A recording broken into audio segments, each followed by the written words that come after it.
സൈനിക നടപടികളുടെ തത്സമയ സംപ്രേഷണത്തിന് വിലക്കേർപ്പെടുത്തി കേന്ദ്ര സർക്കാർ. ഔദ്യോഗികമായി സ്ഥിരീകരിക്കാത്ത യാതൊരു വിവരങ്ങളും പുറത്തുവിടരുതെന്നും കേന്ദ്രം.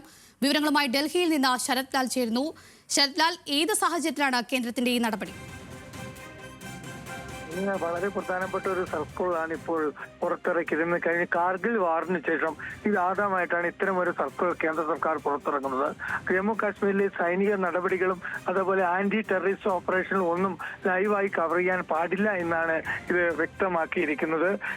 ഇതിന് വളരെ മിനിസ്ട്രി വളരെ വ്യക്തമായിട്ട് കേബിൾ TV നിയമം 6(1)(p) and cable television network act പ്രകാരമാണ് ഇത്തരമൊരു നിർദ്ദേശം നൽകിയിരിക്കുന്നത്. ഇതനുസരിച്ച് ഇത് ലംഘിച്ചു കഴിഞ്ഞാൽ cable TV operation satellite licence റദ്ദു ചെയ്യുന്ന മുന്നറിയിപ്പുമുണ്ട്. വളരെ പ്രധാനപ്പെട്ട 5 നിർദ്ദേശങ്ങൾ പറഞ്ഞിരിക്കുന്നത്.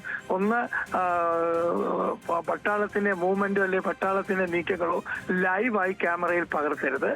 ലൈവ് ഒരു കാരണവശാൽ ലൈവ് സംപ്രേഷണം അരുത് എന്നാണ് വ്യക്തമാക്കിയിരുന്നത്. അതേപോലെ തന്നെ ദേശീയതക്കും അല്ലെങ്കിൽ ദേശീയ താല്പര്യത്തിനും വിരുദ്ധമാവുന്ന ഒരു വാർത്തകളും പ്രസിദ്ധീകരിക്കരുത്. 3, ആന്റി ടെറർ തീവ്രവാദികൾക്കെതിരെയുള്ള സൈനിക നടപടികൾ പ്രസിദ്ധീകരിക്കരുത്. അത് സർക്കാരിന്റെ നിയന്ത്രണ വിധേയമായിരിക്കും ഇത്തരം ഇത്തരം കാര്യങ്ങളാണ് വളരെ വ്യക്തതയോടെ നിർദ്ദേശങ്ങൾ പുറപ്പെടുവിച്ചിരിക്കുന്നത്.